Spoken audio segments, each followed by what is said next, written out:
Good afternoon, friends. Today we shall be talking about further 3 laws. And the law 34th of the 48 laws of power says, be royal in your own fashion.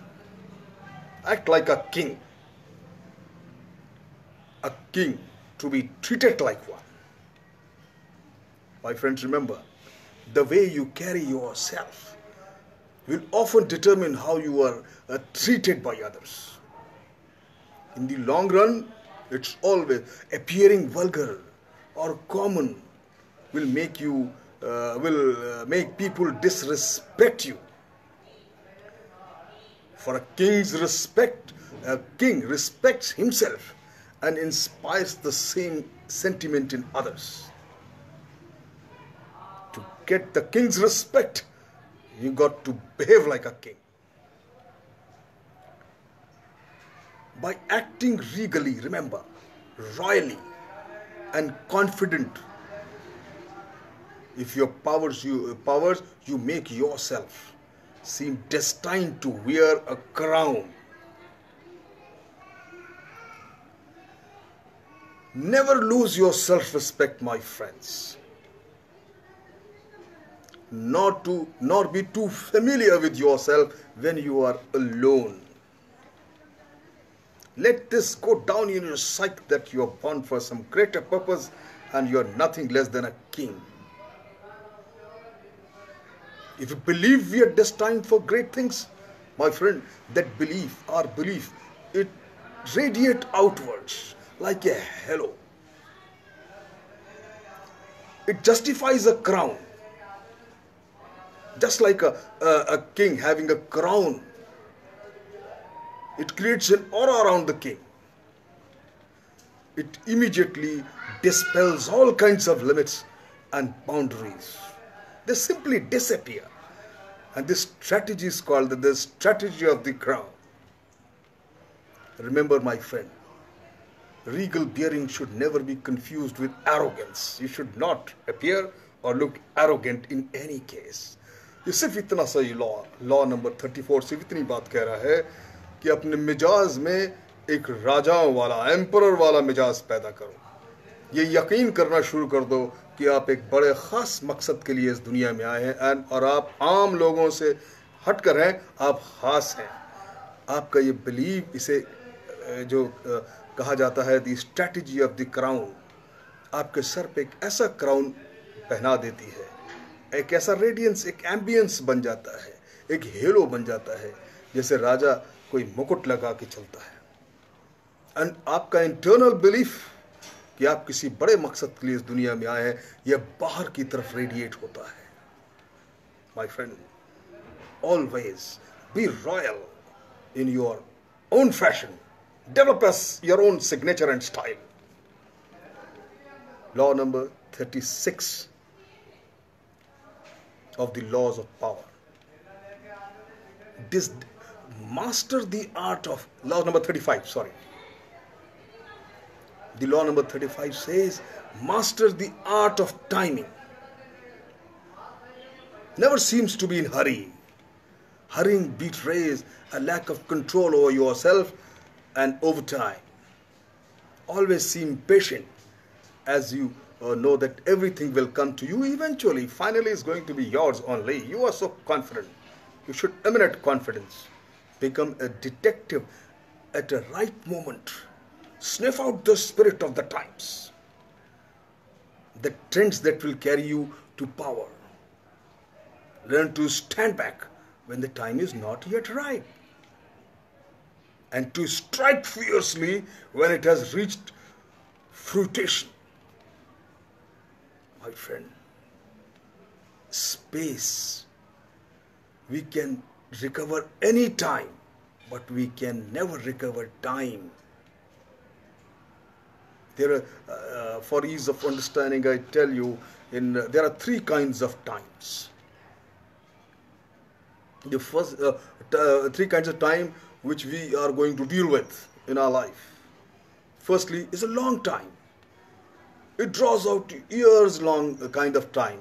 that must be managed with practice and gentle guidance. It's a waiting time, the time of patience. You can wait patiently, be normal without missing on your target. It's a long time.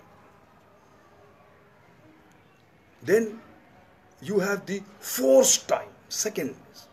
It's a short time that we can manipulate as an offensive weapon and upsetting the timings of the opponents. And ultimately, third is called the end time. End time, when a plan must be executed with speed, like Hawk. I'm from 74 Armored Regiment, and our mascot is a desert hawk. And hawk, why has got a very peculiar thing. It just conformity to the law I have just discussed, mastering the art of timing.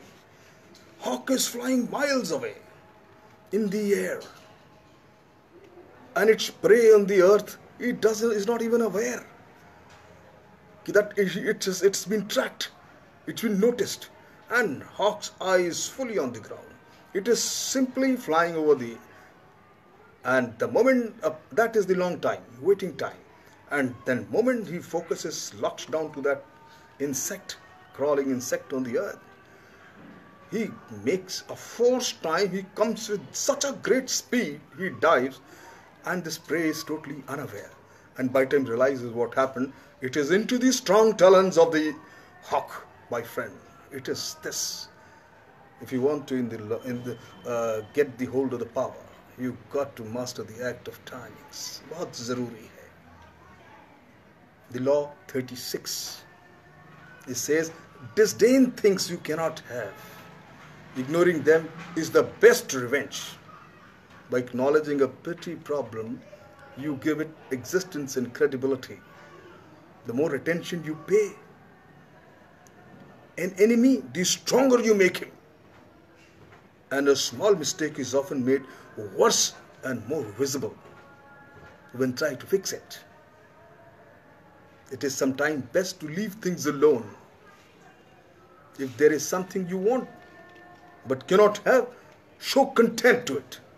The less interest you reveal, the more superior you seem. My friend, इंसानी फितरत है, इसको समझ लेना चाहिए.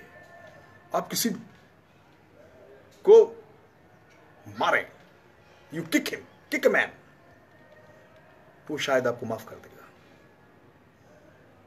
आप उसकी मुसाहिबगिरी करें, खुशामदी करें, चमचागिरी करें, फ्लैटर करें, he may or may not see you through. हो सकता है याद रखे या ना आपको ध्यान दे, but it will not have much effect.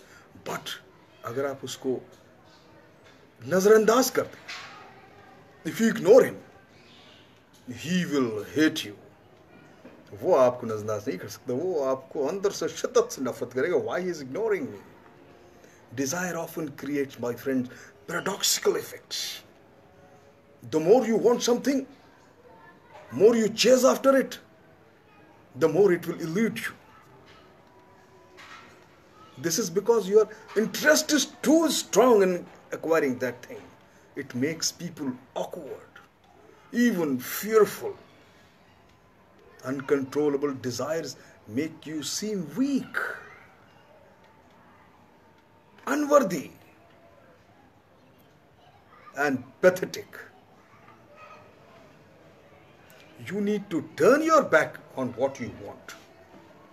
Show your contempt and disdain. याद रखें. Remember this, the contempt is the prerogative of the kings.